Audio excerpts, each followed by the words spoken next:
COVID-19 has highlighted the crisis posed by the decimation of the global economy through a natural disaster. If countries do not move away from their business as usual activities and non-compliance to the climate goals, the level of economic disruptions will be far more elevated.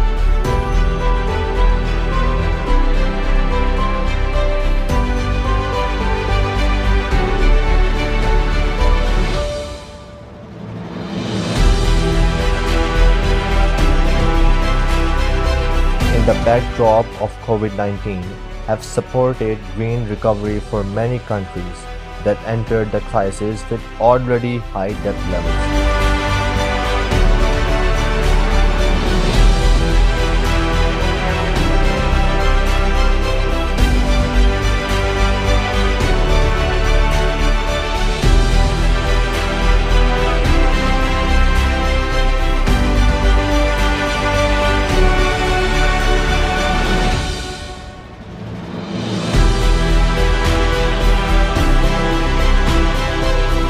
Assist developing nations in their war against climate change.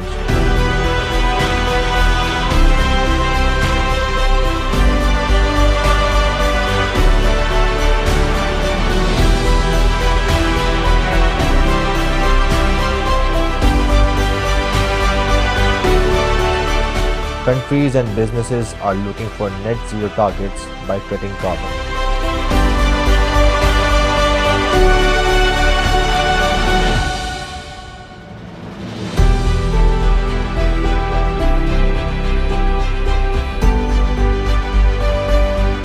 COP26 can facilitate the challenges, innovations, and opportunities.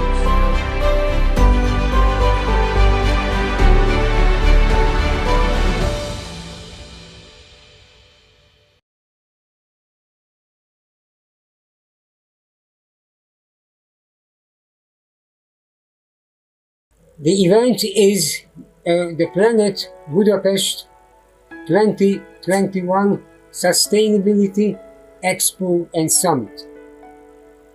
In fact, this is not one event. In fact, this is a series of events consisting at least 4 different events. Namely, the summit itself, the Sustainability Expo, and interactive public programs about sustainability, and a youth program about sustainability. The summit will allow heads of state and heads of governments, also important decision makers, experts, and company representatives to share their insights on these matters, along with tens of thousands of visitors. These series of events will make the Planet Budapest 2021 the largest international event in Central Europe dedicated to sustainability and the future of the world.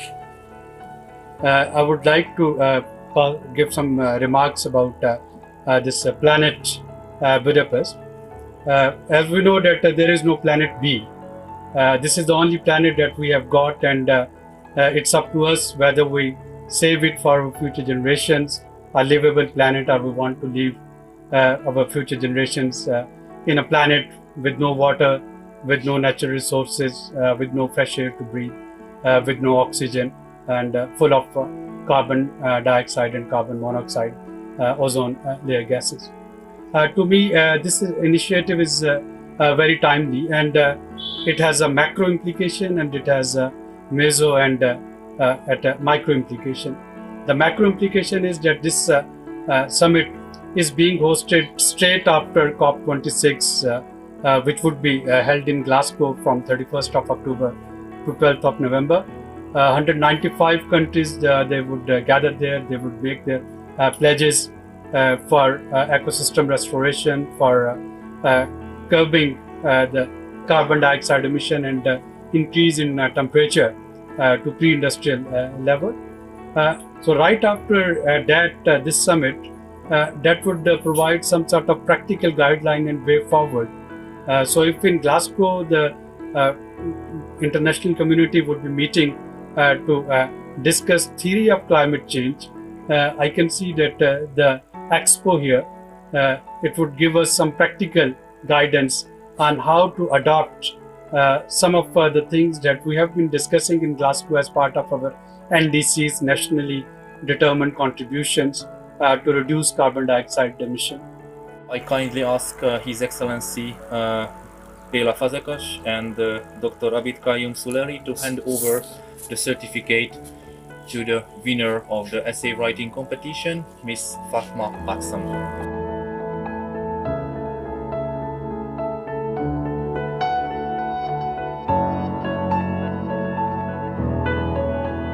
First of all, thank you so much. Like I was saying before, there's an American proverb that I believe in very wholeheartedly, and it goes that we don't inherit the world from this earth from our ancestors, rather we borrow it from the future generations. So we need to live here like we have to give it in a good, at least we need to give it in a better position than we found it, right? So this is something I truly believe in. The essay topic that I selected, waste management, that was something that I very strongly believe in, because living in Islamabad, I expected, you expect the capital city to be really clean and really developed and all of that. Still, the waste management problem is very high here. You see littering all around, even the educated people are seeing littering. They don't take care of that very much. This was something that needs to be taken urgent care, especially in Pakistan.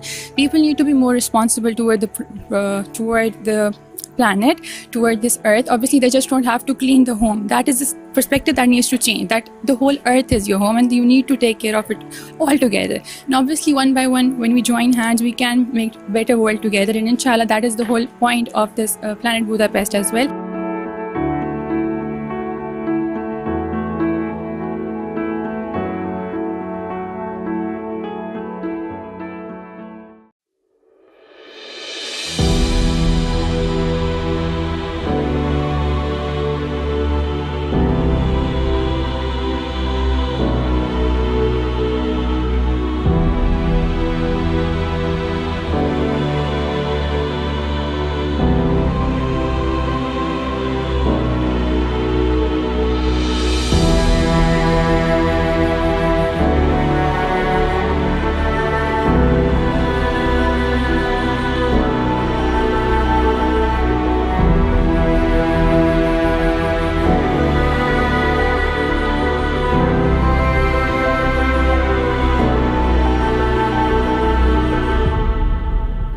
Does the panel think that COP26 has brought us closer to the climate, or closer to the climate disaster?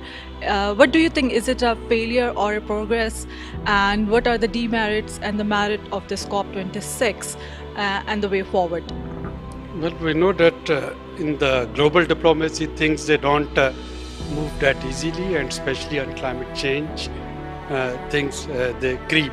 But the mere fact that COP26, it was the 26th congregation of nations to discuss the solutions and way out from climate change. In itself, it was quite encouraging. And the panel here, I think they were of the same opinion that although there was a glass half full, but we should focus on the half full part of the glass and try to pour more water so that its level increases.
بسم اللہ الرحمن الرحیم.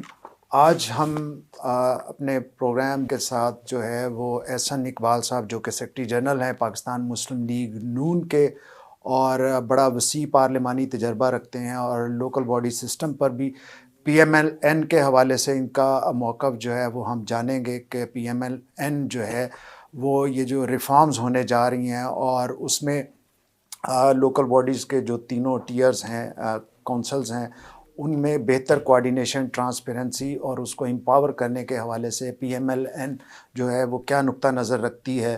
ہم welcome کرتے ہیں جناب احسن اقبال صاحب کو اور جاننے کی کوشش کرتے ہیں کہ احسن اقبال صاحب یہ فرمائیے کہ بحیثیت سیکرٹری جنرل پاکستان مسلم لیگ نواز آپ کیا سمجھتے ہیں کہ لوکل باڈی سسٹم جو ہے وہ کتنا مؤثر اور بہتر ہونا چاہیے تاکہ عوام کی سروس ڈلیوری جو ہے اس میں امپرومنٹ آ سکے؟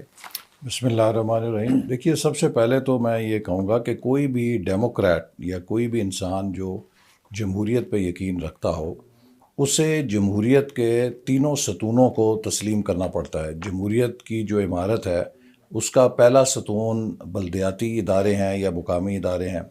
اس کے بعد پھر صوبائی فیڈریٹنگ جو یونٹس ہیں اس کی منتخب اسمبلیاں ہوتی ہیں اور اس کے اوپر پھر قومی اسمبلی اور سینٹ پارلیمان آتی ہے. اور اگر ہم مقامی حکومتوں کو یا لوکل باڈیز کو پنپنے کا موقع نہیں دیں گے تو جمہوری نظام ہوا کے اندر معلق ہوتا ہے اور اس کی کبھی جڑیں عوام تک نہیں پہنچ سکتی اور جو مقامی عوامی مسائل ہیں ان کو حل کرنے میں بھی وہ کوئی مؤثر کردار حکومت کوئی بھی ہو ادا نہیں کر سکتی. لہٰذا مستقبل میں جمہوریت کی کامیابی کا میرے نزدیک 100% دار و مدار مقامی حکومتوں کی کامیابی اور ان کی مضبوطی پر ہے. جتنی وہ مؤثر ہوں گی اتنی سروس ڈلیوری بہتر ہوگی، اتنی عوام کے مقامی مسائل بہتر حل ہوں گے اور اگر ان کے مسائل بہتر حل ہوں گے تو ان کا جمہوری اداروں پر اعتماد اور یقین بڑھے گا. جی اس میں بہت دفعہ یہ دیکھا گیا ہے کہ جو صوبائی حکومتیں اسپیشلی 18th امینڈمنٹ کے بعد صوبائی حکومتیں جو ہیں وہ لوکل باڈی سے جو ہے وہ بڑی متنفر نظر آتی ہیں اور وہ ایک ان سے جو ہے وہ عدم تحفظ کا شکار رہتی ہیں. تو اس کا آپ نے یہ دیکھا کہ گزشتہ ادوار میں ہم نے بہت سے تجربے کیے اور جو جب بھی کوئی تالا آزمات ہوں تو اس کا فیوریٹ کیک جو ہے وہ جمہوری ادارے ہوتے ہیں اور وہ سمجھتا ہے کہ اس کا مینڈیٹ جو ہے وہ جمہوری اداروں کے ذریعے اسٹرینتھن ہو سکے. تو آپ بحیثیت ایک سیاسی جماعت کے رہنما کے طور پر یہ فرمائیے کہ صوبائی حکومتوں کو جو تھریٹ ہوتا ہے لوکل باڈی سسٹم سے کیسے نکالا جا سکتا ہے اور ایک سموتھ میکنزم جو ہے وہ کیا ہو سکتا ہے؟ دیکھیے پہلی چیز تو میں یہ کہوں گا کہ ماضی میں سب کو شکایت ہوتی تھی کہ مرکز بہت اختیارات ہیں اس کے پاس اور ہمارا جو نظام ہے وہ اوورلی سینٹرلائزڈ ہے. اور پھر جب 18ویں ترمیم ہوئی تو مرکز نے بہت سارے فنکشن صوبوں کو دے دیے.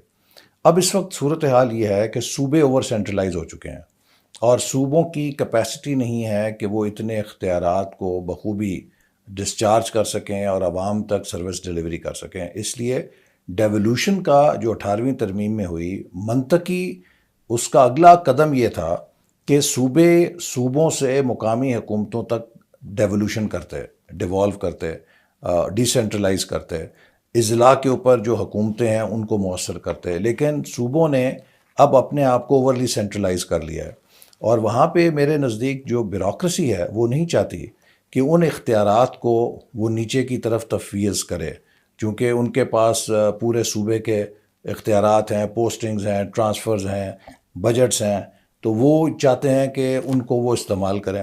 تو میرے نزدیک اس میں پولیٹیکل پارٹیز کا فرض ہے کہ وہ ایک چارٹر کے اوپر اتفاق کریں کہ ہم کس طرح مؤثر لوکل گورنمنٹس کو بنائیں گے. اور ایک جو چپکلش ہے ہمارے سسٹم میں وہ یہ ہے کہ جو حکومتیں آتی ہیں وہ لوکل باڈیز کو اون نہیں کرتی. میرا خیال ہے کہ اس کا ایک حل یہ ہو سکتا ہے کہ ہم آئین میں یہ ترمیم کریں کہ لوکل باڈیز کے انتخابات بھی عام انتخابات کے سائیکل کے ساتھ سنکرونائز ہو جائیں. تو اس کے بعد یہ ہوگا کہ جو بھی حکومت آئے گی وہ مکمل طور پہ لوکل باڈیز کو اون کرے گی اور اس کے سائیکل کے ساتھ ہی ان کا ٹینیور ختم ہوگا. تو ایک اچھا ہارمونیس ریلیشن شپ ان تمام اداروں میں بن جائے گا.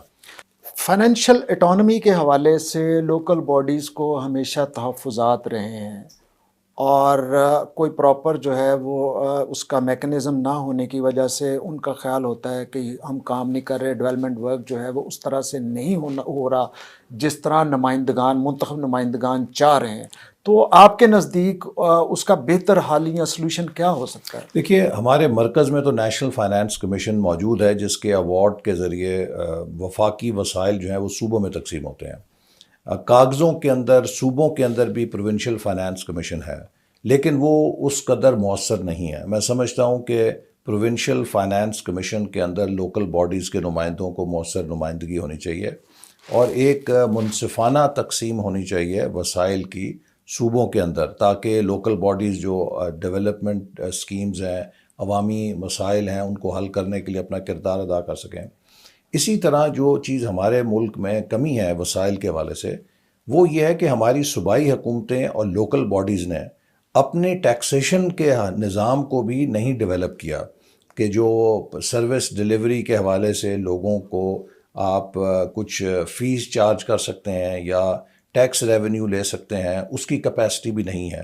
تو میں سمجھتا ہوں کہ اس کے لیے ضروری ہے کہ ہم لوکل باڈیز کی جو فائنینشیل مینجمنٹ ہے اور جو ان کی ریونیو جنریشن کیپیسٹی ہے اس کو بڑھائیں, تاکہ وہ مقامی طور پہ بھی اپنے لیے وسائل پیدا کر سکیں اور دوسرے صوبے سے ان کو ایک منصفانہ شیئر ملے.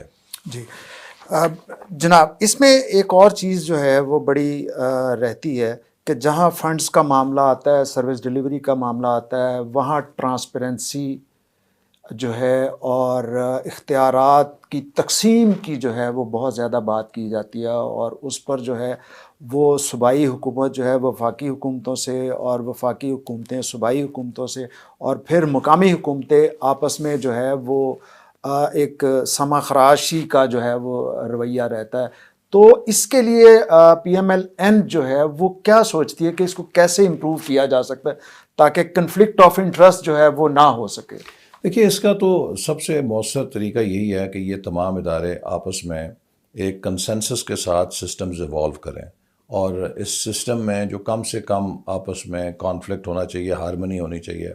دوسری بات یہ ہے کہ جو وسائل کا مصرف ہے اس کے لیے ہمیں صوبوں کی سطح پہ, مرکز کی سطح پہ, مقامی حکومتوں کی سطح پہ شفافیت لانے کے لیے جو ڈسکریشنز ہیں انہیں ختم کرنا چاہیے, اور زیادہ سے زیادہ ٹرانسپیرنسی لانی چاہیے کہ جو ڈیولپمنٹ اسکیمیں ہیں, جو ان کے جو ٹینڈرز ہوتے ہیں, جو ان کی پروکیورمنٹ ہوتی ہے, اس کو ڈیجیٹل ٹیکنالوجی کے ذریعے آن لائن لے کر آیا جائے. لیکن اس کے ساتھ میں یہ کہوں گا کہ سول سوسائٹی کا بہت اہم رول ہے, اور ہمیں ایسے واچ ڈاگز چاہیے کہ جو اکراس دا لوکل باڈیز یہ دیکھیں کہ جو پروکیورمنٹ ہو رہی ہے, جو ڈیولپمنٹ ایکٹیویٹیز ہو رہی ہیں, ان کے کیا اخراجات آ رہے ہیں. میں آپ کو ایک مثال دیتا ہوں. ہم نے ایک زمانے میں مختلف صوبوں میں ایک اسٹڈی کرائی کہ جو کاسٹ آف سروس ڈیلیوری ہے وہ کیا ہے. ایک بچے کو میٹرک کی تعلیم کرانے میں ایک صوبے میں کیا تعلیم خرچ آتا ہے, دوسرے میں کیا, تیسرے میں, چوتھے میں کیا. ایک صوبے کے اندر جو ہاسپٹل کی بیڈ شیٹ ہے وہ خریدنے کی کیا لاگت ہے ایک سیم کوالٹی کی. تو مجھے یاد ہے کہ کچھ اس طرح تھا کہ اگر کسی ایک جگہ پہ وہ 500-600 کی تھی تو دوسرے صوبے میں اس کی قیمت کوئی 1100 تھی, ایک تیسرے صوبے میں اس کی قیمت 2500 تھی, اور اسی بیڈ شیٹ کی قیمت ایک اور صوبے کے اندر کچھ 4,500-5,000 تھی. اب یہ جو ڈسکرپنسی ہے اس کو اگر دیکھا جائے تو یہ اختیارات کا ناجائز استعمال ہے, اور یہ نان ٹرانسپیرنٹ پروکیورمنٹ ہے کہ جس میں اگر ایک صوبے میں وہی بیڈ شیٹ 500-600 کی آ رہی ہے, دوسری جگہ 4,500 کی آ رہی ہے, تو یہ تو صاف ظاہر ہے کہ وہاں پہ بہت گھپلا ہو رہا ہے. تو اسی طرح اگر جو لوکل باڈیز ہیں ان کی بھی میرا خیال ہے کہ کارکردگی کو جانچنے کے لیے ہمارے پاس ایسے واچ ڈاگز ہونے چاہیے جو یہ دیکھیں کہ مختلف جو لوکل باڈیز ہیں وہ اپنی پروکیورمنٹ, ان کی پریکٹس کیا ہے, ان کی جو ڈیولپمنٹ اسکیمز ہیں ان کی لاگت, ٹینڈرز کیسے ہو رہے ہیں, ان کے اخراجات کس تناسب سے ہو رہے ہیں. تو یہ جو کمپیریزن ہے اس کی رپورٹس اگر بنائی جائیں اور سال کے آخر میں یہ سب کا پبلک اکاؤنٹیبلٹی ہوگی کہ آپ نے کیسے مصرف کیا, کتنے ایفیشینٹ تھے آپ اپنے ریسورس ایلوکیشن یا یوٹیلائزیشن کے اندر, تو اس سے میں سمجھتا ہوں کہ کافی سر فرق اس پڑ میں سکتا ہے. اکاؤنٹیبلٹی کا جو میکنزم ہے کیا وہ کہاں کس سطح پر ہونا چاہیے؟ دیکھیے اگر ایسے سوالات یہ ایک بہت ٹکلش سوال ہے، اس لیے کہ اگر آپ اس کی اوور اکاؤنٹیبلٹی صوبوں میں دے دیں گے تو صوبے انہیں چلنے نہیں دیں گے. اگر کوئی ہمارے ہاں جو سیاسی ناچاکی یا سیاسی پسند ناپسند کا سوال ہے تو اس میں صوبے پولیٹیکل بیسس پہ لوکل گورنمنٹس کو ڈسمس کر سکتے ہیں. ابھی آپ دیکھیے پنجاب میں کیا ہوا ہے کہ تقریباً 58,000 منتخب بلدیاتی نمائندوں کو صرف سیاسی ناپسند ہونے کی بنا پہ ڈسمس کر دیا گیا، اور تقریباً 30 مہینے سے وہ عدالتوں کے دھکے کھا رہے ہیں، اور پنجاب کے اندر لوکل باڈیز جو ہیں وہ غیر مؤثر ہیں، غیر فعال ہیں. تو اس طرح ہمیں احتیاط کا دامن ضرور رکھنا چاہیے کہ ایسا نہ ہو کہ ہم کوئی ایسی اکاؤنٹیبلٹی کا اختیار دے دیں.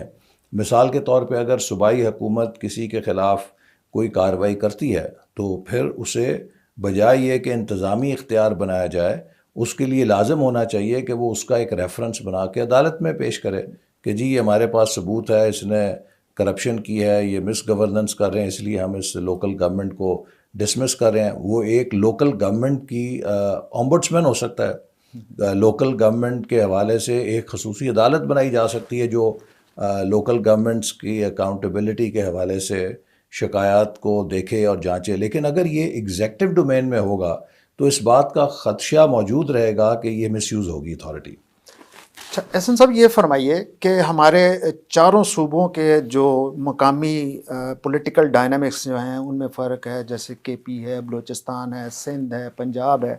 تو پھر ہمارے جو دیہی علاقے ہیں ان کے نارمز کچھ اور ہیں، وہاں پہ ریکوائرمنٹ کچھ اور ہوتی ہیں.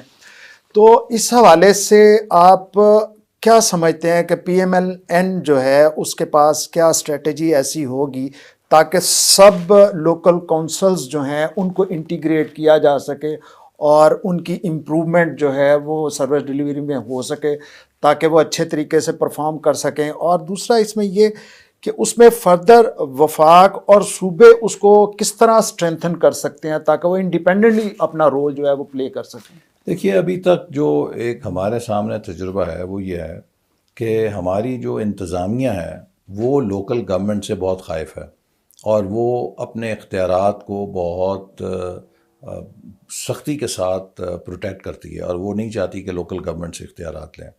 لیکن اگر لوکل گورنمنٹس نے اختیارات لینے ہیں تو اس کے ساتھ ان کی کیپیسٹی بلڈنگ بھی بہت ضروری ہے تاکہ ان کے اندر صلاحیت ہو جس سے وہ اپنے اختیارات کو استعمال کر سکیں. کیونکہ اگر آپ ان کو ڈیوالو کریں گے، اختیارات دیں گے اور کارکردگی پہلے سے بری ہو جائے گی تو لوگ اس سے نالاں ہو جائیں گے.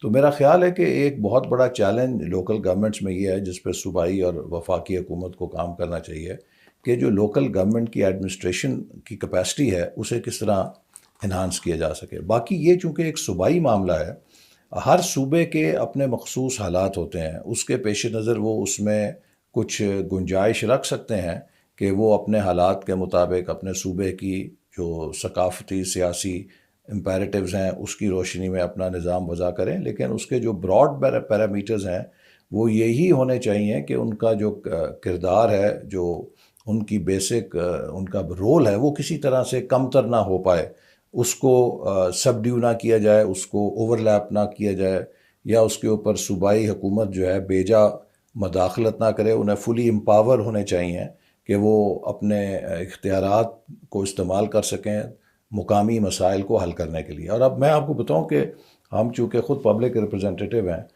جو ہماری گورننس دونوں اربن اور رورل، اس کا یہ امپیریٹو ہو گیا ہے کہ مؤثر لوکل گورنمنٹس قائم کی جائے، ورنہ ایک بہت بڑا کرائسس ہونے جا رہا ہے. دیکھیے شہروں کا جو پھیلاؤ ہے اس کی جو گورننس ہے اب ممکن نہیں ہے کہ وہ صوبائی سیکرٹری بیٹھ کے کر سکے، اور جو وہاں ان شہروں کے مقامی مسائل ہیں، محلوں کے جو صفائی کے مسائل ہیں، جو میونسپل سروسز ہیں، وہ آپ صوبے سے نہیں دے سکتے. وہ ایک مؤثر لوکل گورنمنٹ ہی اربن سینٹرز کے اندر مسائل کو حل کر سکتی ہے. اسی طرح جو رورل ایریاز ہیں وہاں پر بھی اب آپ جائیں تو ہر گاؤں کے اندر آبادی کے پھیلنے سے نکاسی آب کا مسئلہ بن گیا ہے.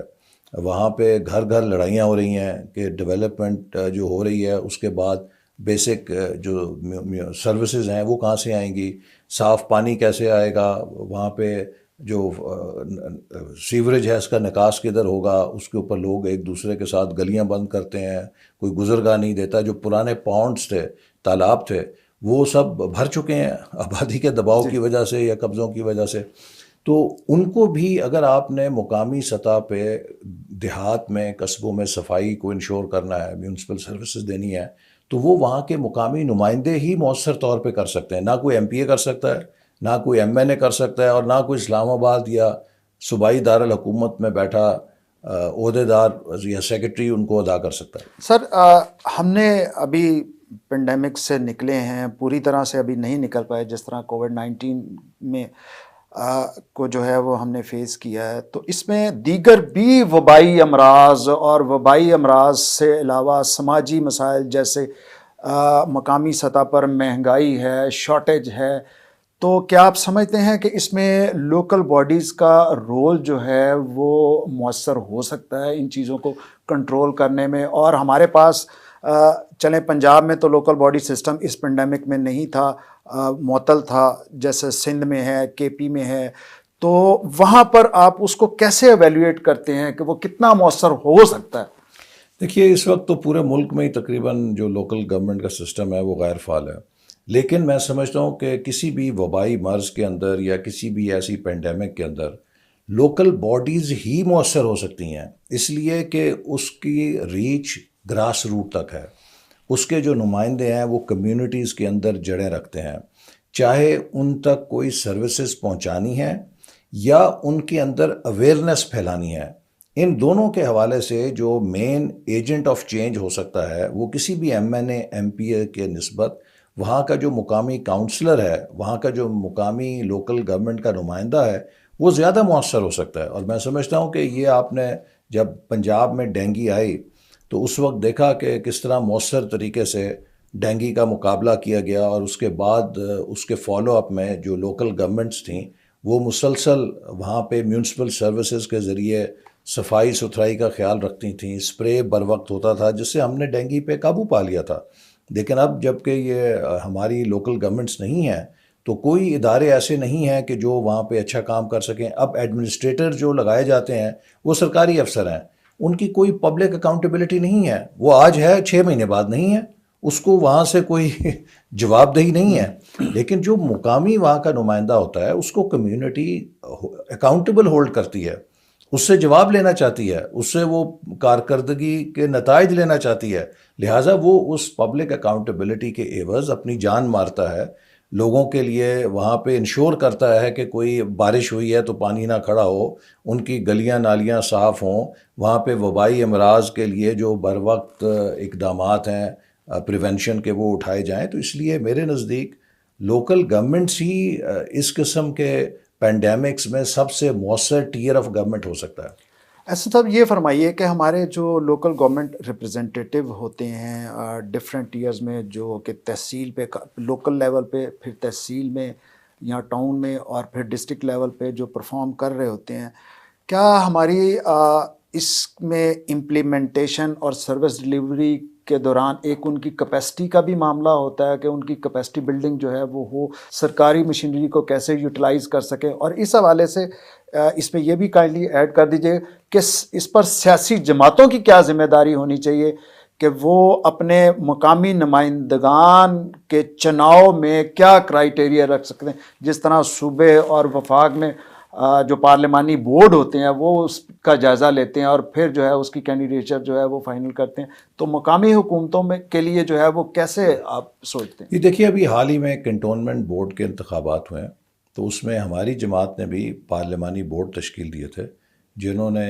جب اپلیکیشنز آئیں تو اس میں مختلف آپ فیکٹرز دیکھتے ہیں کہ جو امیدوار ہے سب سے پہلے تو یہ ضروری ہوتا ہے کہ اس کی پارٹی سے کمٹمنٹ دیکھیں, پھر اتنا ہی ضروری ہوتا ہے کہ اس کی آپ ونیبلٹی دیکھیں. الیکشن جو ہے وہ الیکشن برائے الیکشن تو نہیں ہوتا نا, آپ ہر پارٹی نے جیتنے کے لیے اس میں حصہ لینا ہوتا ہے, تو کیا اس امیدوار کی اتنی سٹینڈنگ ہے کہ وہ کامیاب ہو سکے. تیسرے آپ یہ بھی دیکھتے ہیں کہ اس امیدوار کی شہرت کیسی ہے, اس کا کیا کیلیبر ہے, کیا وہ جیتنے کے بعد پارٹی کے لیے نیک نامی کا باعث بنے گا. ایسا تو نہیں ہے کہ وہ پارٹی کے لیے کل کو مشکلات پیدا کر سکے. تو یہ ایک کمپوزٹ ہوتا ہے جس پہ سارے پیمانوں پہ مقامی جو لیڈرشپ ہے اس کی مشاورت سے پارٹیز فیصلہ کرتی ہیں. لیکن میرا خیال ہے کہ یہ ایک بہت اہم شعبہ ہے جس میں اگرچہ پولیٹیکل پارٹیز کے اپنے وسائل بہت محدود ہیں، ان لائک ٹرکی یا جرمنی جہاں پہ پولیٹیکل پارٹیز کو ان کی سیٹوں کے تناسب سے حکومت فنڈ فراہم کرتی ہے کہ وہ پارٹی ڈیولپمنٹ کے لیے کام کریں. ہمارے یہاں ایسی کوئی گنجائش نہیں ہے. لیکن میرے نزدیک یہ حکومتوں کا فرض ہے کہ وہ لوکل گورنمنٹ کے جو نو منتخب اراکین ہوتے ہیں ان کی کیپیسٹی بلڈنگ کے لیے ٹریننگ پروگرامز کا اہتمام کرے تاکہ انہیں جو انتظامی معاملات ہیں اور جو لوکل گورنمنٹ کے قوانین ہیں اور لوگوں تک اپنی جو سروسز ہیں انہیں بہتر پہنچانے کے لیے جن سکلز کی ضرورت ہے اس سے وہ آگاہی حاصل کر سکیں. احسن بھائی یہ فرمائیے کہ آپ کو یہ موقع ملا کہ آپ نے پلاننگ اینڈ ڈیولپمنٹ کمیشن کو بھی ہیڈ کیا ایز اے منسٹر، تو اس میں جو سندھ کا لوکل باڈیز ماڈل ہے اور کے پی کا، پھر بلوچستان کا اور پنجاب تھوڑا سا یہ ڈفرینٹ ہیں، تو آپ جو ان میں گیپ محسوس کرتے ہیں پی ایم ایل این کیسے سمجھتی ہے کہ ان گیپس کو جو ہے وہ فلفل کر کے اور اس کو انٹیگریٹ کیا جا سکتا ہے دونوں ٹیئرز کے ساتھ؟ دیکھیے نا، ایک بات تو میں کہوں گا کہ یہ ہر صوبے کی اپنی ثوابدید ہے چونکہ یہ صوبائی فنکشن ہے کہ وہ اپنے طور پہ کچھ نہ کچھ جو مناسب سمجھتے کریں. لیکن میرے نزدیک یہ بہت اہم ہے کہ جو بھی لوکل گورنمنٹ کا نظام وضع کیا جائے وہ کسی ایک پارٹی کا نہ ہو، اس کے اوپر نیشنل کنسنسس کیا جائے. دیکھیے ہمارے سامنے مثالیں موجود ہیں. جنرل مشرف آئے، انہوں نے ایک نظام بنایا، کسی سے مشاورت نہیں کی، کوئی پولیٹیکل اونرشپ کریٹ نہیں کی، اپنے مطلب کے مطابق ایک نظام ڈیزائن کیا. اس کے بعد وہ نظام جو ہے ان کے جاتے ساتھ ہی کھڑکی سے باہر پھینک دیا گیا. پھر جو پرانا اس سے پری مشرف سسٹم تھا اس کو لے کر آیا گیا. اب وہ آیا، وہ چلا کچھ دیر، اب پی ٹی آئی آئی تو اس نے کہا جی ہم اس کی بجائے اپنا ایک نیا کے پی کا نظام پورے ملک کے اندر رائج کریں گے. بھئی آپ کا اگر ایک کے پی کا نظام ہے تو آپ وہاں پہ اگر وہ اچھا چلا ٹھیک ہے، ضروری تو نہیں کہ وہ پنجاب میں بھی اسی طرح چلے. پنجاب میں لوگوں کو 25 30 35 سال سے اگر ایک نظام کی اویئرنیس ہے، وہاں پہ یونین کاؤنسل کا ایک یونٹ اسٹیبلش ہو چکا ہے. اب آپ اسے پھر ڈسمینٹل کر رہے ہیں اور ڈسمینٹل کر کے نئے اسٹرکچرز کریٹ کر رہے ہیں. لوگوں کو 5 سال تو لگیں گے سمجھنے میں کہ نیا نظام کیا ہے. تو اس طرح کے اگر آپ تجربے کریں گے، کل کو کوئی اور حکومت آئے گی وہ آپ کے نظام کو اٹھا کے باہر پھینک دے گی. تو میرے خیال میں یہ بڑا ضروری ہے کہ ہر صوبہ لوکل گورنمنٹ کا جو نظام ہے اس کے اوپر آل پارٹیز کنسلٹیشن کرے اور اس پہ ایک براڈ پولیٹیکل کنسنسس ہونا چاہیے تاکہ حکومت کے بدلنے کے ساتھ وہ نظام نہ بدلا جائے. اس نظام کی جتنی کنٹینیوٹی ہوگی اتنے وہ ادارے مضبوط ہوں گے. لیکن اگر ہر حکومت کے ساتھ ایک نیا لوکل گورنمنٹ کا نظام آئے گا تو یہ نظام تو پھر بالکل ہی انفینسی سے کبھی باہر ہی نہیں نکل سکے گا. تو یہ فرمائیے کہ یہ جو بظاہر زیرو ڈرافٹ پنجاب میں اور باقی جگہوں پہ وہاں پہ جو اس میں منورٹی ریپرزینٹیو ہیں، منورٹیز کے یا لیبر کے اور یوتھ کے، تو ان کا رول آپ لوکل باڈی سسٹم میں یا اس کو اسٹرینتھن کرنے میں کتنا اہم سمجھتے ہیں اور کس طرح کا وہ ہونا چاہیے تاکہ وہ اپنی کمیونٹیز کو امپاور کر سکیں؟ دیکھیے پہلی بات تو یہ ہے کہ پنجاب کے اندر جو بھی نظام بن رہا ہے ہمیں نہیں پتہ کیا بن رہا ہے. پنجاب کے اندر پی ٹی آئی جو نظام بنا رہی ہے وہ ایسے بنا رہی ہے جیسے کوئی ایٹم بم بنا رہی ہے کہ اسے سیکرٹ رکھنا ہے. بھئی آج تک آپ نے اپوزیشن کے ساتھ نہ کوئی کنسلٹیشن کیا ہے نہ اسے شیئر کیا ہے، تو پھر آپ کیسے توقع رکھتے ہیں کہ یہ نظام دیر پا ہوگا؟ یہ اتنی دیر ہوگا جتنی دیر آپ کی حکومت ہے، جیسے میں نے کہا اس کے بعد ہی ختم ہو جائے گا. جہاں تک لوکل گورنمنٹس میں مائنورٹیز کی، لیبر کی، خواتین کی امپاورمنٹ کا تعلق ہے تو یہ تو ہر نظام میں، چاہے وہ پری مشرف تھا یا مشرف دور کا تھا یا پوسٹ مشرف جو تھا پی ٹی آئی سے پہلے، ان سب میں. اور ہم نے جو لوکل گورنمنٹ پنجاب میں سسٹم دیا تھا اس کے اندر ایک اور ہم نے ایڈیشن یہ کیا تھا کہ یوتھ کو نمائندگی دی تھی. اب ہماری آبادی جو ہے اس کی زیادہ بڑی تعداد نوجوانوں کی ہے، تو اس لیے یہ بھی ضروری ہے کہ ہم نوجوانوں کے مسائل کو سمجھیں اور نوجوانوں کے لیے زیادہ سے زیادہ سہولیات فراہم کریں. تو ہم نے لوکل باڈیز کے اندر خصوصی نشستیں نوجوانوں کے لیے رکھی تھیں تاکہ نوجوانوں کی آواز بھی ان کی فیصلہ سازی کے اندر آ سکے. تو میرا خیال ہے کہ یہ خواتین، مائنورٹیز، لیبر، کسان اور نوجوان یہ سب اہم طبقے ہیں. جن کی آواز مؤثر طور پہ ان کی نمائندگی کے ذریعے آتی ہے، لیکن انہیں صرف وہاں پہ سنا ہی نہیں جانا چاہیے، ان کے ذریعے ان کے جو طبقات ہیں جن کی وہ نمائندگی کرتے ہیں ان کے لیے لوکل گورنمنٹس کو اسکیمز بنانی چاہیے، اور اس کے اوپر بھی ان کی اکاؤنٹیبلٹی ہونی چاہیے کہ ان طبقات کے فلاح و بہبود کے لیے انہوں نے کیا کیا۔ احسن صاحب یہ فرمائیے کہ ابھی آپ نے لوکل باڈی سسٹم کے حوالے سے ایک نیشنل کنسنسس کی بات کی کہ تمام پولیٹیکل پارٹیز میں یہ کنسنسس ہونا چاہیے جو کہ ڈائلاگ کے ذریعے ممکن ہے، تو اس میں بتائیے کہ پی ایم ایل این کا جو نقطہ نظر ہے لوکل گورنمنٹ کے حوالے سے، پیپلز پارٹی کا، اے این پی کا کے پی میں، اور اسی طرح پی ٹی آئی کا، تو ظاہر ہے تمام پولیٹیکل پارٹیز کی اپنی اپنی کانسٹیٹوئنسی، اپنی اپنی آئیڈیالوجی ہے، انہوں نے پارٹیز نے اسی آئیڈیالوجی میں اور اسی اپنے لیڈرشپ کے ویژن میں رہتے ہوئے کام، تو پھر جہاں نیشنل کنسنسس کی بات کی جائے وہاں پر کامن گراؤنڈز ہو کیا سکتی ہیں کہ جن پر جو ہے وہ بات کی جا سکے، کتنا آگے جا سکتے ہیں، کتنا پیچھے آ سکتے ہیں، کن کن چیزوں کو اس فارم میں ایکسیپٹ کیا جا سکتا ہے، کن کو نہیں کیا جا سکتا؟ دیکھیے سب سے بڑی بات تو یہ ہے کہ آپ جو بھی ریفارم کریں، جو بھی حکومت ہو، اس کے لیے سب سے انسینٹیو بڑا تو یہی ہوتا ہے کہ کیا اس کی ریفارم دیر پا ہے یا اس کے ساتھ ہی وہ ردی کی ٹوکری میں چلی جائے گی۔ اور دوسری بات یہ ہے کہ آپ نے آئین اور قانون کے تقاضوں کے مطابق اپنی ذمہ داری کو فلفل کرنا ہے، اور وہ تبھی ہوگی کہ جب آپ ایک براڈ بیسڈ پولیٹیکل کنسنسس لے کر آئیں گے۔ ڈیموکریسی ایکسکلوسیو گورننس نہیں ہو سکتی، ڈیموکریسی تبھی کامیاب ہے جب وہ inclusive governance who.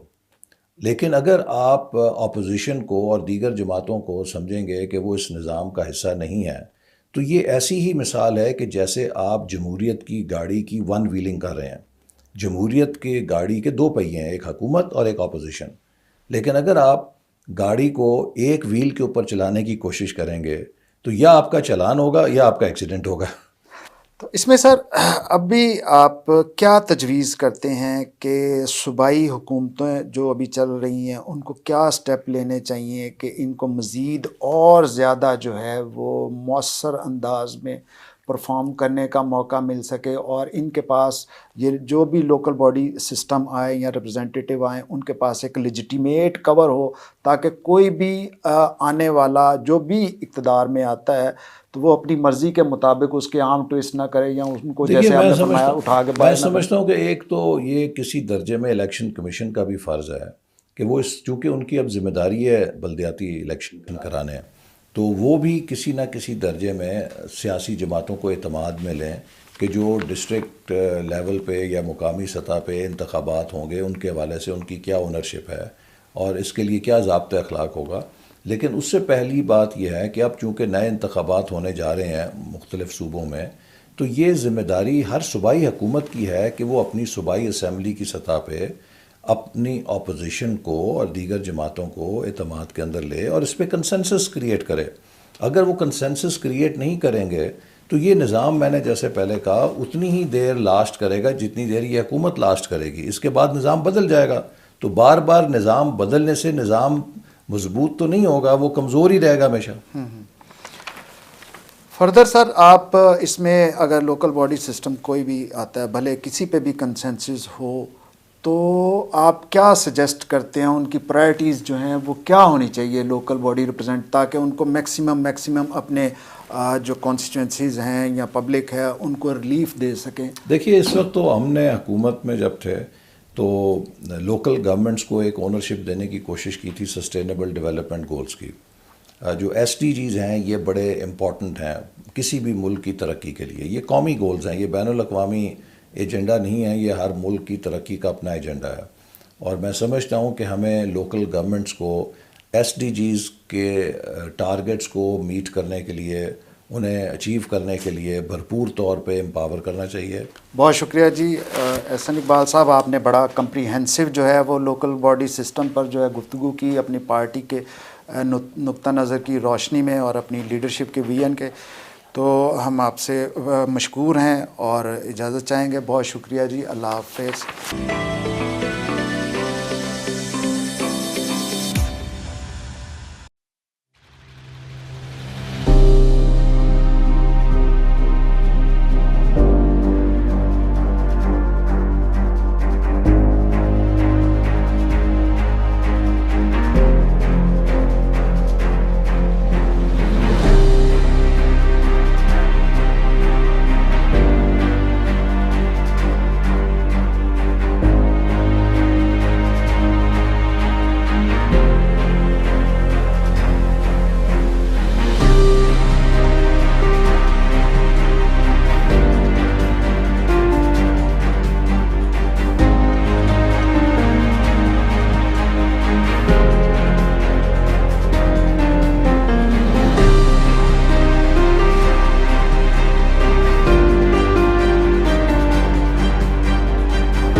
Today on 4th of October, we are celebrating UN World Habitat Day.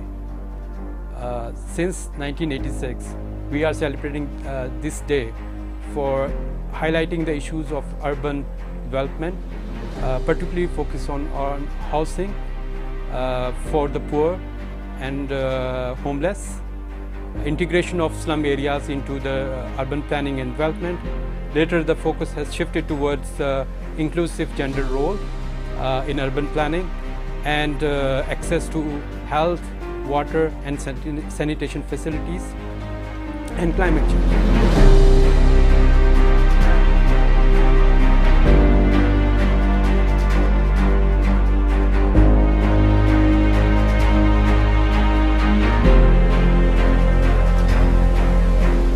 This year, the focus is on global race to zero campaign.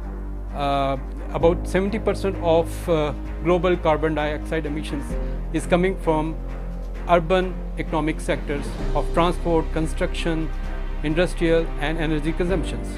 So there is need to understand and discuss that how this transformation toward greener and sustainable cities can be achieved in terms of financial support, technical support, and also how it impacts the urban society.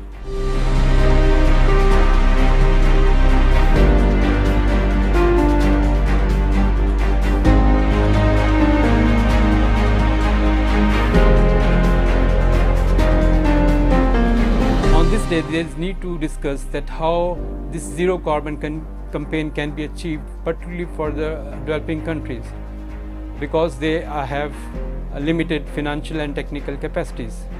Furthermore, there is need to understand that how this campaign can impact on urban livelihoods and income resources, jobs and poverty rates, and more importantly, how how institutional support can be achieved particularly for the planning and development of pathways or strategies for greener growth.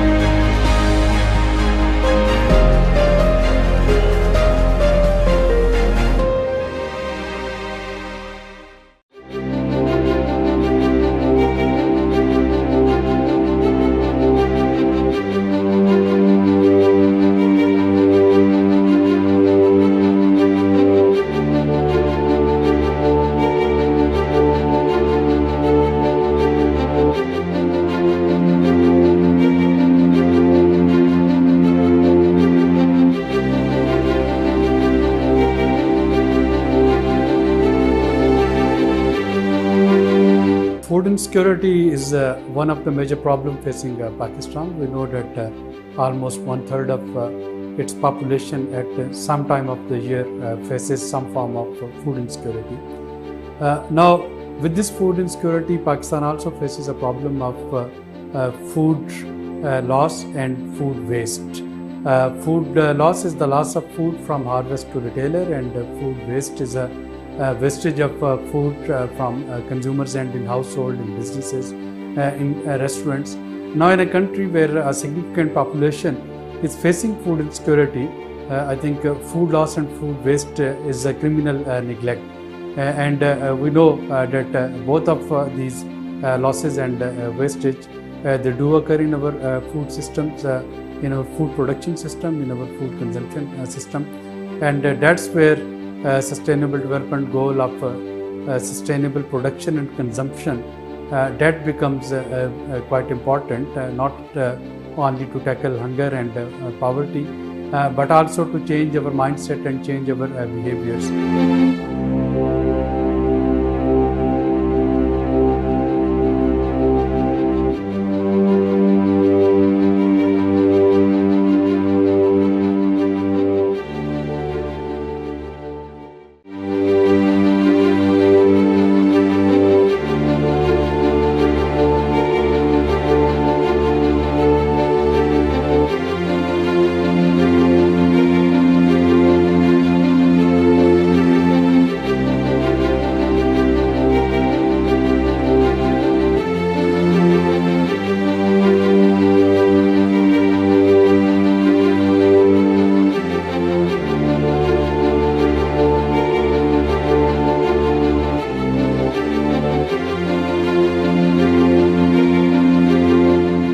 Today is the day for International Day of Awareness of Food Loss and Preservation. Food wastage and losses are major issues being faced globally and by every country with huge economic, environmental and social impact. When edible foods are discarded, it's not that the food that is lost. It's wastage of all the inputs required to take food from the farm to the consumer. Table like land preparation, agronomic horticulture practices, water for irrigation, fuel for mechanization, and vehicles for transportation. Similar losses can be calculated due to food losses occurred in processed value added foods manufactured, including cost of production, importing of locally non-available ingredients like food additives, preservatives, packaging and transportation costs, product registration and marketing costs. It has been estimated by the FAO that carbon footprint of food waste is 3.3 billion tons of CO2 equivalent annually. Not only are different polluting fuels used to run production machinery and vehicles, but greenhouse gases are also released by food waste.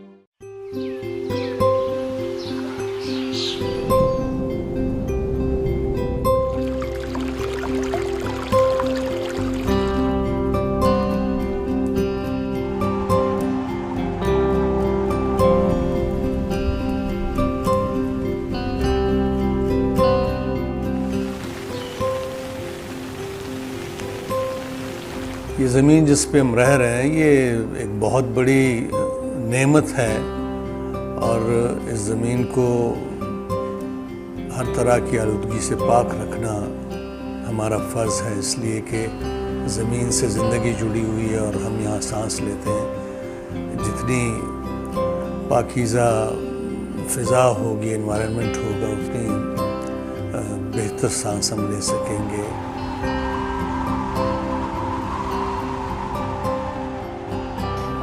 یہ oxygen آپ کو جو ملتی ہے، یہ oxygen اصل میں اس کا جو منبع ہے وہ یہ ساری انوائرمنٹ ہے، ماحولیات ہے. تو اس کے لیے ہم اگر کام نہیں کریں گے تو اس کا مطلب یہ کہ ہم اپنے ہاتھوں سے اپنی جو زندگی ہے اس کو ختم کر رہے ہیں. اور میں اپنی زندگی میں بہت ساری چیزوں کا ہم خیال رکھتے ہیں کہ ہم جلائیں نہیں کوئی چیز ایسی، ہم جیسے کوڑا کرکٹ کو لوگ آگ لگا دیتے ہیں، اس سے انوائرمنٹ کو نقصان پہنچتا ہے.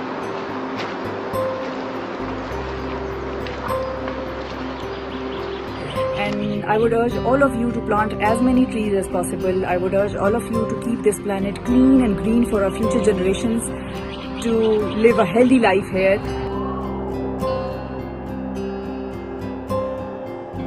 میری آپ تمام پاکستانی سے اپیل ہے کہ اپنے حصے کا ایک پودا لگائیے اور پاکستان سے محبت کا ثبوت دیجیے اور آنے والی نسلوں کے لیے ایک سیف پاکستان بنائیے. اپنے گرد پیش کو پولوشن سے بچائیں تاکہ ہماری آئندہ آنے والی نسلیں پرسکون زندگی گزار سکیں. اپنے آپ کو محفوظ بنائیں، اپنے خاندان کو محفوظ بنائیں، اپنے پاکستان کو محفوظ بنائیں. دعا ہے کہ سلامتی ہمیشہ ہمارا مقدر ہو.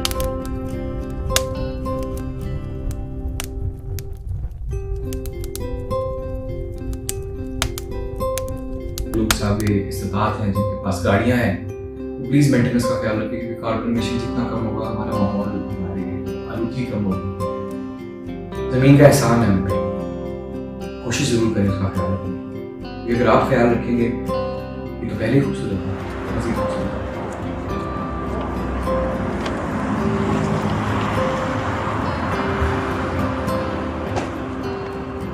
صفائی کا خیال رکھیں، ماحول کو صاف ستھرا رکھیں، اپنی زمین کی حفاظت کیجیے. اور یہ سب کے لیے اور سب سے پہلے یہ پیغام اور میسیج یہ ہے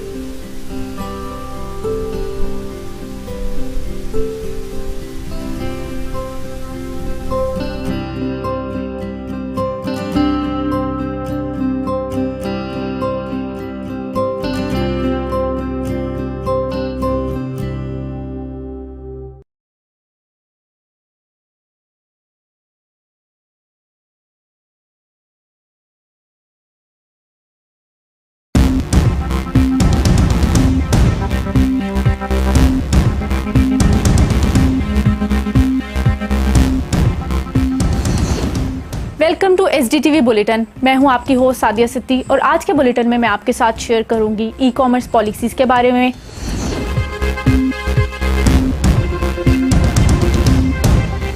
अफगानिस्तान में होने वाली तब्दीलियों के बारे में,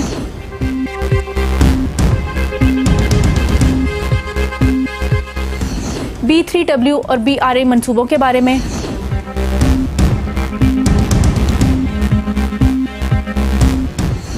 और आखिर में मैं आपके साथ शेयर करूंगी सैयद अली गिलानी की ज़िंदगी पर एक मुख्तसर रिपोर्ट।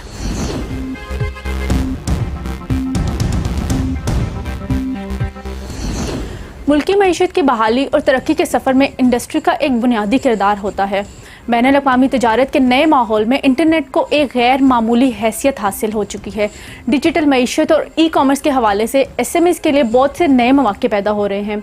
ये कारोबार जिनकी तादाद 3.2 मिलियन है, ऑलरेडी मुल्की बरामदात में 25% हिस्सा डाल चुके हैं।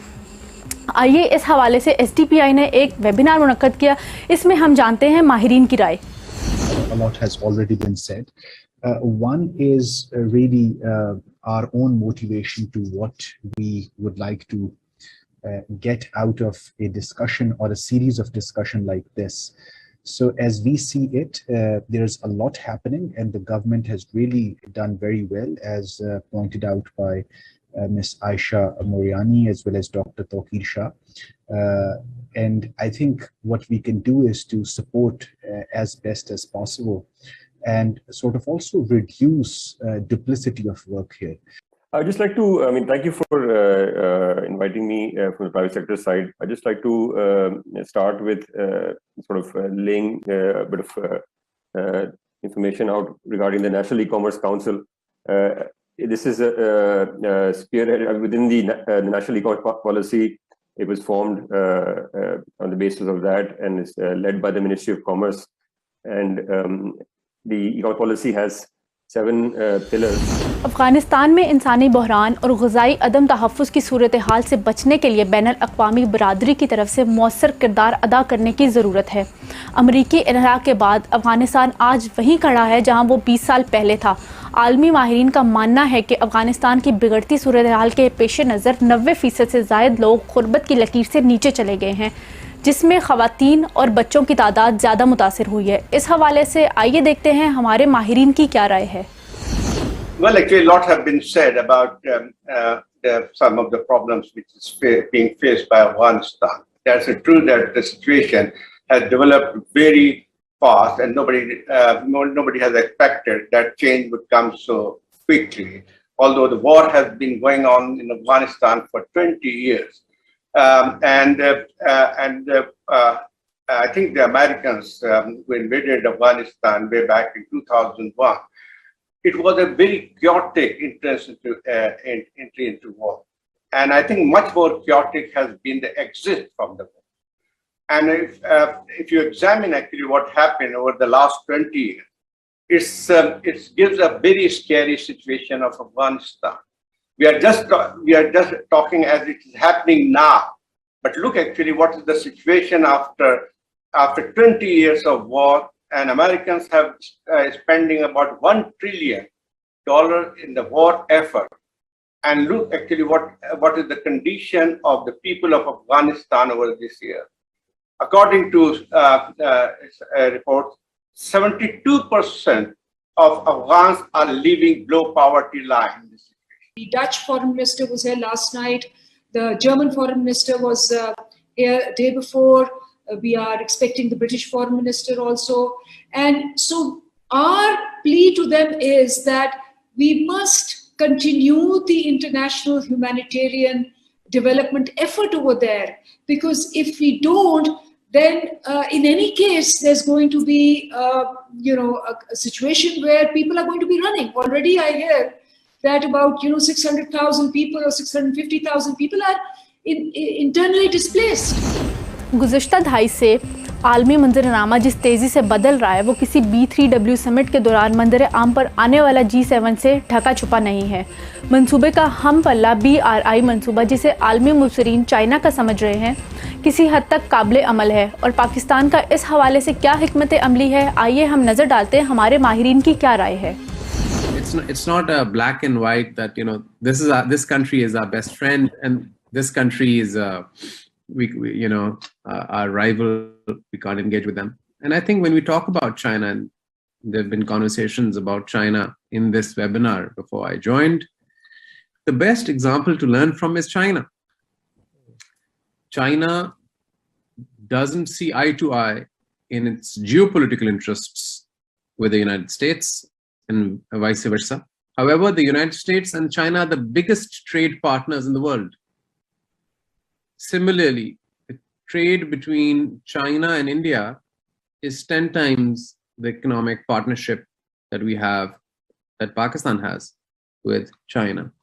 So I think that it has to be an approach which is engages particular segments of the relationship. One question is that while Pakistan is not part of international treaties for road transport, this is a questioner asking.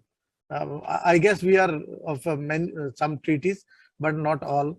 How Pakistan logistic companies get benefit out of these projects, to connectivity project? Logistic companies. Maybe question is about how logistic companies can benefit from these projects amid Pakistan's situation in international treaties. Right. I'm not privy to that treaty. I think there's an international requirement to have your logistic companies or your logistic enterprises moving across the world. There needs to be an international treaty. You should be member of the treaty, and I think I also guess that we are not part of that treaty. But this question was raised somewhere where Hassan Dawood Sahab and I we were together. But we are not part of that. Now, what to do? I think when we talk of Belt and Road Initiative, or for that matter, B3W, we need to, the most important thing. What is the most important thing in benefiting from these ventures, ambitious ventures of superpowers? For example, if we want to benefit from Belt and Road Initiative, we need to not only develop the capacity to be part of it, but we need to have proper legal framework also. Of course, the logistic companies won't do that. Government of Pakistan is responsible to do that. But we need to enhance, we need to build our capacity with a view to be part of such big ventures. मुस्तकिल मिजाजी की एक और लाजवाल दास्तान, जो हिंदुस्तानी बर्बरियत के खिलाफ एक सीसा पिलाई दीवार बनी रही, जिनका नारा हम पाकिस्तानी हैं और पाकिस्तान हमारा है। कश्मीरी आवाम की आज़ादी के लिए इनकी जद्दोजहद को तारीख़ में सुनहरे हरूफ में लिखा जाएगा। हम बात कर रहे हैं सैयद अली गिलानी की, जिनको खैराज तहसीन पेश करने के लिए SDPI ने एक वेबिनार मुनक्कद किया। आइए नज़र डालते हैं। गिलानी साहब, as all of you know, is a leader par excellence, जो कि ह्यूमैनिटी का एक सिंबल थे, और जैसा कि मौजूद कह रहे थे कि वो चैंपियन ऑफ ह्यूमन राइट्स थे, नॉट ओनली फॉर कश्मीर, मकबूजा Kashmir, but also for Palestine की बात कर लें आप, म्यांमार की बात कर लें आप, चेचनिया की बात कर लें, दुनिया में कहीं भी जुल्म सितम हो रहा था तो वो उसके जो जहाँ पे हुकूक इंसानी की खिलाफ वर्जी हो रही थी, तो गिलानी साहब हमेशा उसके खिलाफ आवाज़ बुलंद की और उसके खिलाफ उन्होंने बात की, और लोगों की जो सियासी, समाजी, शख्सी आज़ादी है, नज़रियाती आज़ादी है, उसके वो दाई रहे। Of course, being an intellectual, a deep thinker, scholar, visionary leader, ये सारी चीज़ें तो होती हैं, लेकिन जो चीज़ एक उनको बाकी जो लीडर्स हैं उनसे एक मुनफरद करती है, वो ये है कि there was no ifs and no buts in his approach। तो आपको कोई compromise होता नजर नहीं आता। तो उनको वो जिस चीज़ पे वो कायल थे, हम पाकिस्तानी हैं, पाकिस्तान हमारा है, आपको पूरी उनकी ज़िंदगी में कहीं पे कोई compromises नजर नहीं आए, कोई ifs and buts नजर नहीं आए, और वो सारी ज़िंदगी उसी पे वो गामज़न रहे। In memory of one of the greatest leaders of Kashmir, Saeed Ali Gilani साहब की ताज़ियत की रेफरेंस है, और उसके साथ साथ कल रात को हमने शेख तजम्मुल साहब, जो एक बहुत बड़े वॉइस थे, लिटरेरी और इंटेलेक्चुअल वॉइस थे, पॉलिटिकल वॉइस, सईद अली गिलानी साहब हमने बहुत बड़ा एक एसेट लूज किया। आपने SDTV बुलेटिन देखा, आपका बहुत बहुत शुक्रिया। हमें आपकी वैल्यूएबल सजेशंस एंड फीडबैक का इंतज़ार रहेगा। मज़ीद मालूमात के लिए देखते रहिए SDTV।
The energy sector of Pakistan is marked with major inefficiencies, financial risks, and misaligned policies. Hence, there is a need to identify the critical factors and how our current policies and international agreements can shape up the future energy and environmental outlook of the country. Pakistan remains one of the top most vulnerable country of climate change impacts. We need to see COVID-19 as an opportunity to bring back the SDGs on track in a timely, efficient manner. We are constrained on resources, and climate-related SDGs are, of course, certainly off track. But this is the time to rethink our production processes and really build systems and processes so that we don't go back to business as usual. Despite nationally determined contribution objectives, climate concerns, and risk of long-term financial locking due to thermal energy resources, the coal capacity of Pakistan has significantly increased over the years. This will most certainly put the country off track to meet its climate goals. Green CPEC should be seen as an initiative where countries such as Pakistan can get to see a lot of knowledge and technology transfer. And of course, when this is embedded in current knowledge systems, it goes a long way in not just helping the public sector, but also the private sector to develop a shared understanding around green and clean energy over the longer term. Pakistan has ample physical resource potential of wind and solar. Only a fraction of total power is being generated from renewables. Most important for green CPEC, the share of fossil fuel financing has been decreasing, while the amount invested in renewable energies, particularly hydropower, has been increasing. Considering these potential impacts, greening CPEC seems to be a good way of mobilizing finances by focusing on accelerating investments in green and innovative infrastructure, also in renewable energy, transport, nature-based solutions, agriculture, trade, and so on. It will be timely to see that the fiscal policy or our investment-oriented promotion schemes which we have for the energy sector, they should be certain for our investors in the energy sector, so that private enterprise or even those involved in public-private partnerships get to have a certain policy environment in this sector. And of course, investments in green and clean energy require longer-term certainty of policies, which can only come around if fiscal policy does not see frequent changes.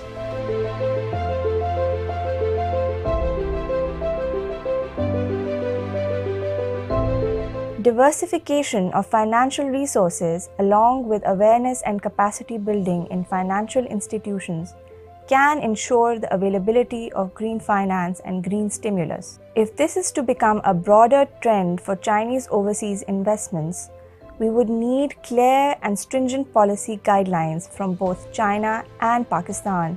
It would pave the way for clean energy transition in Pakistan.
Today, the whole world is celebrating International Literacy Day, and literacy is important not only because it is one of the tools that plays a vital role in intergenerational development and intergenerational movement, but also because this year the theme of this International Literacy Day is that literacy from a human-centered approach through narrowing digital divide.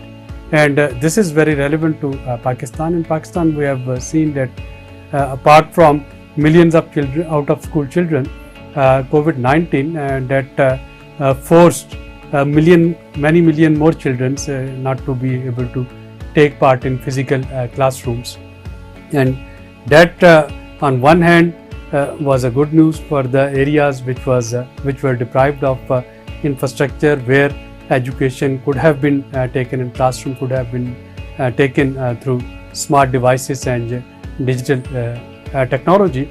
But on the other hand, it highlighted the inequality and inequity to access to digital services, and I'm talking of 3G and 4G broadband services in many of areas of Pakistan which are either non-functional or not up to the mark. And I'm talking of lack of smartphones and devices in many households, even in metropolitan cities of Pakistan. So government of Pakistan, I'd appeal that today government should take more proactive steps to reduce this digital divide across Pakistan, and take more proactive steps to provide smart devices to those households which require it, either through rationalization of tariff or through other direct and targeted subsidies.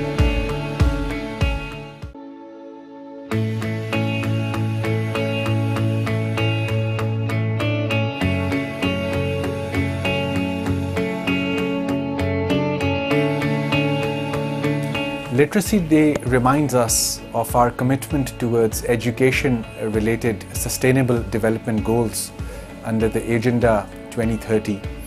And last year has been particularly difficult with COVID, widening a lot of education and skills inequalities across the globe, but particularly in the developing countries. And it is in times like these that one should remember the leave no one behind value underlying the Sustainable Development Goals, and the fact that we need to put our children back to school, and children who are not connected to the digital nodes, they need to be provided online facility as early as possible to prevent these widening education related inequalities in all their forms. Governments around the world are trying to find innovative approaches to reach out to those who have been left behind, children who could not go back to schools during the various waves of COVID. And it is now it really calls on the creativity of the private sector as well to come forward and provide support with their ideas, with their creativity to the public sector. It also falls on as a responsibility on many of the civil society organizations, social entrepreneurs who are working in this space to really join hands with the government and come forward and really find out innovative approaches to deliver education at the doorstep of those who either could not go to their schools during these difficult times or dropped out or faced any other issues with regards to affordability and other matters.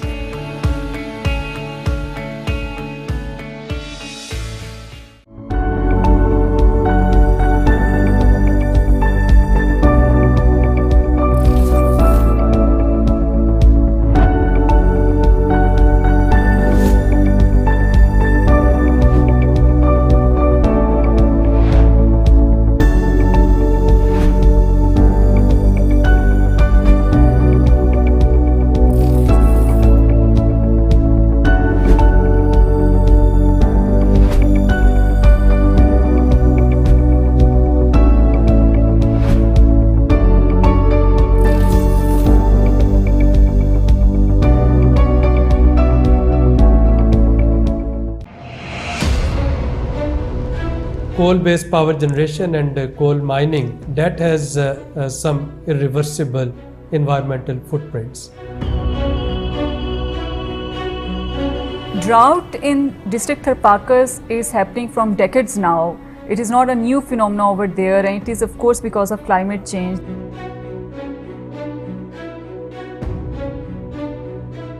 Tharpaka district is ranked lowest in Human Development Index, marked with highest incidence of poverty, that is 47%. It is even deprived of very basic necessities of life. Major issues that Tharis are facing since decades are lack of water, malnutrition, and no access to education and health facilities. Very sad thing and finding over there, their healthcare facilities are very far off, and during migration, during disasters, they move from one place to another place, and women lose their babies. They are malnutritioned, they do not have proper shelters, they have to sell their livestock on which they are dependent, they lose their crops because of droughts in those areas.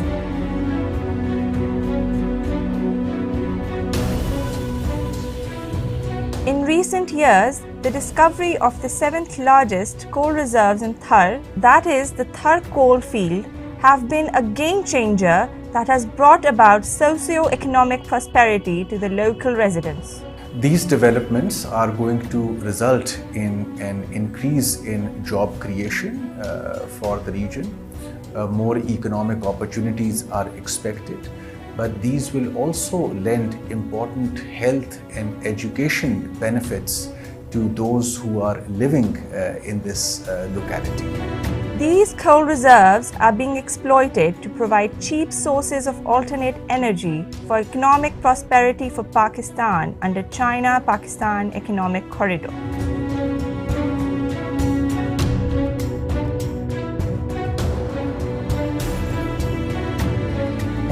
Of course, we can't ignore the air being polluted, water being polluted, land degradation, and ecological distortion and ecological disruption that would occur due to this coal mining and due to this coal-based power generation.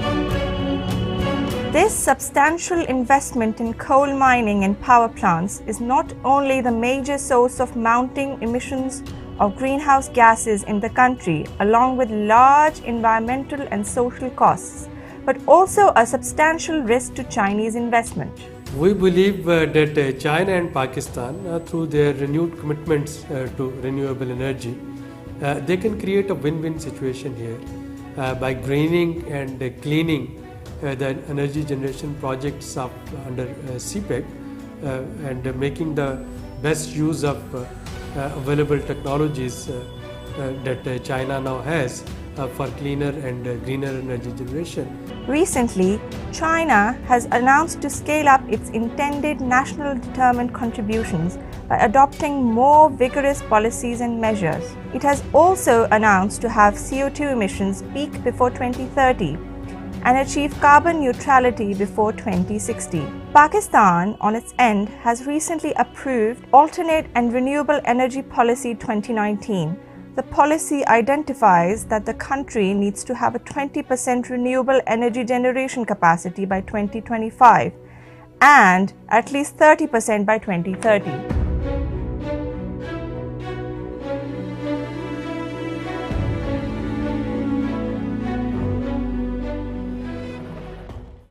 Now, the pathways to cleaner and green energy are, of course, many, but the most immediate ones are, of course, in my mind, one is the fiscal and regulatory certainty.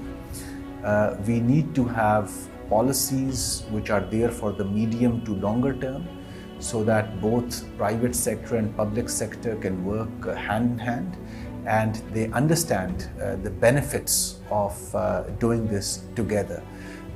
Second, of course, there has to be a shared vision at our parliament level, at the civil service level, at the regulatory institutions who are involved in facilitating the investment in clean and green energy. Pakistan can actually make a paradigm shift in its energy generation. It is about time that both the countries, under their renewed pledges for renewable energy, they get together and they try to see that how a clean and green recovery is possible, whereby we can shift from coal-based power generation to alternative and renewable energy generation under CPEC, and it's quite possible. And this is what is in the medium to long-term planning of both China and Pakistan.